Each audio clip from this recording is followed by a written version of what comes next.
Proverbs 10 in Tagalog, mga kawikaan ni Solomon. Ang pantas na anak ay nakapagpapasaya sa ama, ngunit ang mangmang na anak ay pasan ng kanyang ina. Mga kayamanan ng kasamaan ay hindi napapakinabangan, ngunit ang katuwiran ay nagliligtas sa kamatayan. Hindi titiisin ng Panginoon na magutom ang kaluluwa ng matuwid, ngunit kanyang itinatakwil ang nasa ng masama. Siya ay nagiging duka ng gumagawa ng kamay na walang kasipagan, ngunit yumayaman ang kamay ng masipag.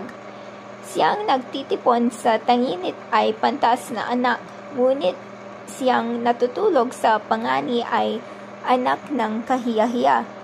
Mga pagpapala ay nag-asa ulo ng matuwid, ngunit tinatapan ng karahasan ang bibig ng masama.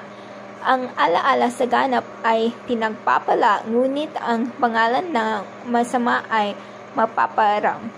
Ang pantas sa puso ay tatanggap ng mga utos, ngunit ang madaldal na musmus ay mabubuwal. Siyang lumalakad ng matuwid ay lumalakad na tiwasay, ngunit siyang sumisira ng kanyang mga lakad ay makikilala. Siyang kumikindat ng mata ay nagpapanglaw, ngunit ang madaldal na musmus ay mabubuwal. Ang bibig ng matuwid ay bukal ng kabuhayan, ngunit tinatakpan ng karahasan ang bibig ng masama. Ang pagtatanim ay humihila ng mga kaalitan, ngunit tinatakpan ng pag-ibig ang lahat ng pagsalangsang. Nasusumpungan sa mga labi ng mabait ang karunungan, ngunit ang pamalo ay sa likod ng walang unawa. Ang mga pantas ay nangimbak ng kaalaman, ngunit ang bibig ng mangmang ay kasalukuyang ikapapahamak. Ang kayamanan ng mayaman ay ang kanyang matibay na bayan. Ang kapahamakan ng duka ay ang kanilang karalitaan. Ang gawa ng matuwid ay patungo sa buhay. Ang bunga ng duka ay sa pagkakasala. Nasa daan ng buhay siyang nakikinig ng saway, ngunit siyang nagpapabaya ng saway ay nagkakakamali. Siyang nagkukukli ng mga pagtatanim ay sa mga magdarayang labi, at siyang nagpaparatang ay mangmang. Sa karamihan ng mga salita ay hindi nakukulang ng pagsalangsang, ngunit siyang nagpipigil ng kanyang mga labi ay gumagawang may kapantasan. Ang dila ng matuwid ay parang piling palak. Ang puso ng masama ay kaunti ang halaga. Ang mga labi ng matuwid ay nagpapakain ng marami, ngunit ang mangmang ay namamatay sa kakulangan ng pangunawa.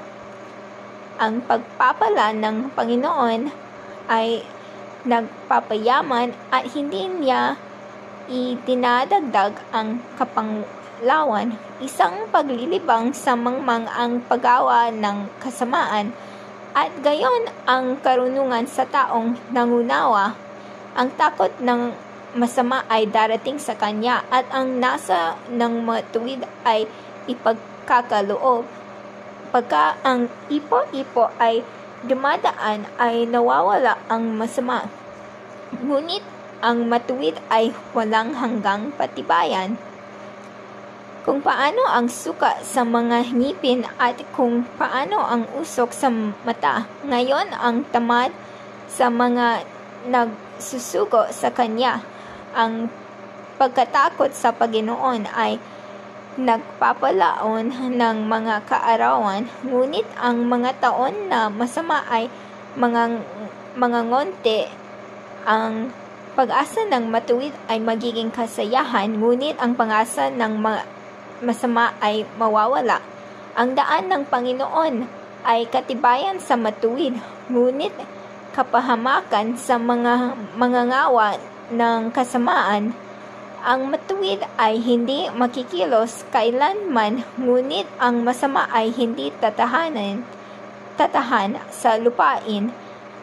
Ang bibig ng matuwid ay nagbibigay ng karunungan, ngunit ang magdarayang dila ay ihihiwalay. Nalalaman ng mga labi ang matuwid ang